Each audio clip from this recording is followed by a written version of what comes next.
Hello everyone, like my dinosaur t-shirt. Welcome, my name's Chris. I live in Japan, and it's been about a year since we've moved into our house here in Chiba. And there's something weird we noticed about 6 months after we bought it. We certainly didn't. Look at these guys. Look, what? You need to watch me do everything? That's Lani, by the way. And so yeah, there was one thing that we didn't notice when we bought it. It took us about 6 months to work this out. But there's this like secret room here that we never noticed. So let me show you the house. And if people are interested in seeing inside of a modern Japanese house, unlike the guys next door who's got a very traditional Japanese house, let me know and I will do a tour, but I need to really clean it up because the cats have a habit of making a goddamn mess everywhere. So in Japan, you normally live on the bottom floor. You normally have your bedrooms and stuff on the second floor. And so normally you have 2 floors. So if you look around, most houses are 2 floors here. But this one, as you can see, it's got kind of 3 floors going on here. So in Japan, what happens is, and it's starting to rain a bit, which I'm quite happy about because usually it's been hot. So as you can see, there is a slope in the back for the roof, and so what they do is, to fill that little space at the top up here, what they do is they basically put a half room up there, and that half room is my daughter's room. And so I've been told explicitly I'm not allowed to actually record her room. I've had orders. But the interesting thing is about the house is the amount of windows, right? So you've got these 2 here, right? And you've got those 2 over here, right? So those are the 2 in the front.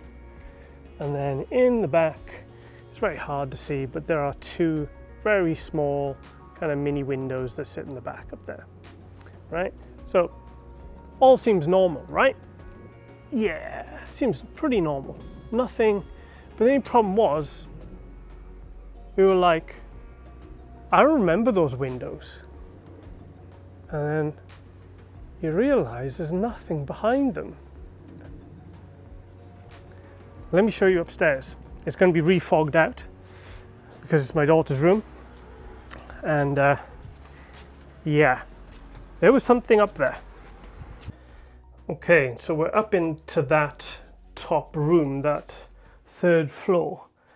And as you can see, it's quite short. And I'm going to show you the top part of it. You can see the ceiling here I can actually touch. I cannot stand up right in this room. And sorry, I'm not pulling the thing down because it's my daughter's room. So, but you can see, there's the 2 side windows. There are the other 2 windows. And I'm going to have to cover this somehow. But there's no more windows. My daughter would be angry if I showed that. It's just a wall. So that means there is a hidden room behind here. So let's open it up and have a look and see what's actually behind the wall and where the other 2 windows have gone. Okay, so door has been removed. There we go. The screws were ridiculously hard to get in and out, and they instantly rounded, which means I'm going to need to buy some more screws. But as you can see, it's been properly done. Here's the interesting part. So, stick the camera in here. I really hate this wool stuff as well. It is the itchiest stuff. So here we go. We've got an entire room that has been plasterboarded, but has no floor. And it goes all the way to the ceiling, right the way to the roof. So you can stand up in here. And I don't know whether I want to get in here right now, because falling through the roof would probably annoy my wife. Would be a guess. So the interesting thing is, if you look at, let me zoom in just a bit here. Can you see where I'm pointing the torch? There is a bunch of lines there where they were going to, where they'd actually cut out the windows. And they had made a choice not to put it back. Can you see that? So they made the hole and then they put it back in. So obviously they'd made a decision that they wouldn't finish this part of the house off. Now, why would you want to do that? I'm guessing, and I'm going to move because this is actually quite painful. What's over here? Oh, it's just, yeah, there's not much. Ah. Ow, ow, ow.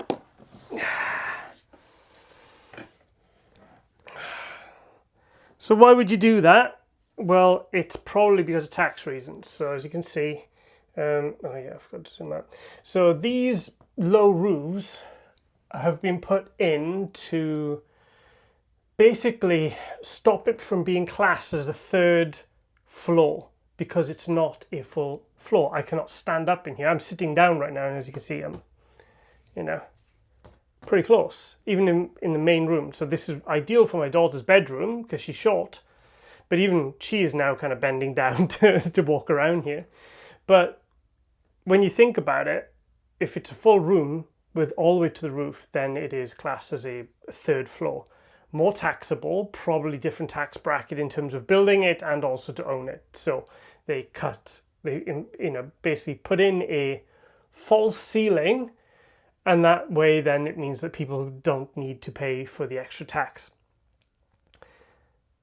But we've had a building inspector when we bought the place, and a proper government official came over, signed the fact that it was 2.5 floors. So now I could turn that into whatever I want to, and nobody would know. I could put all my whips and chains in there. Yeah, not next to my daughter's bedroom.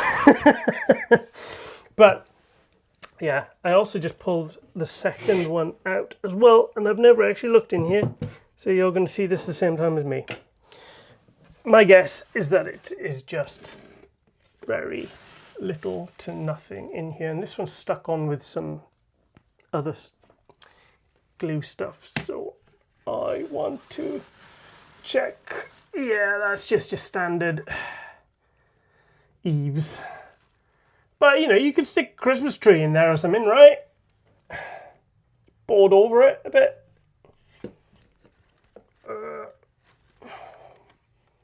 So yeah, very, very interesting. So anyway, so that's the that's the news about my secret room. So in the comments, let me know what you think we should turn that room into, seeing that you can technically stand up in there and it already has the walls on it. So what should we do with that room? Comment down below. Like and subscribe for more Japan and cycling based crap. Alright, thank you very much. Catch you later.